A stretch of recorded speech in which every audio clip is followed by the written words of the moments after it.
ಇದು ಗೊಬ್ಬರ ತಯಾರಿಸುವ ಯೂನಿಟ್. ಇದು ಬಂದು ಎಲ್ಲ ಹಿಂಡಿಗಳಿಂದ ಮಾಡಿದ ಲಘು ಪೋಷಕಾಂಶವನ್ನು ಒಳಗೊಂಡಿರ್ತಕ್ಕಂಥ ಎಲ್ಲ ಹಿಂಡಿಗಳನ್ನು ಕಲಿಸಿ ಇದು ಗೊಬ್ಬರ ಮಾಡಿರ್ತಕ್ಕಂಥದ್ದು.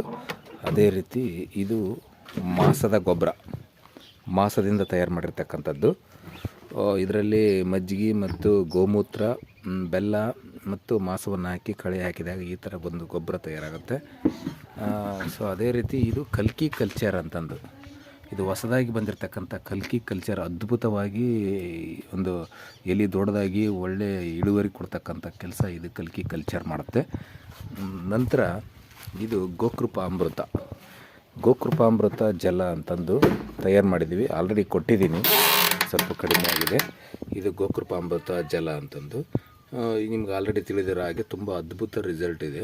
ಮತ್ತು ಇದರಲ್ಲಿ ಸುಮಾರು 60ರಿಂದ 70 ಬ್ಯಾಕ್ಟೀರಿಯಾಗಳಿದ್ದರೆ ಈ ಕಲ್ಕಿ ಕಲ್ಚರ್ನಲ್ಲಿ ಸುಮಾರು 108 ಬ್ಯಾಕ್ಟೀರಿಯಾಗಳಿರ್ತಕ್ಕಂಥದ್ದು.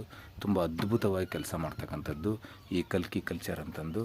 Okay, thank you.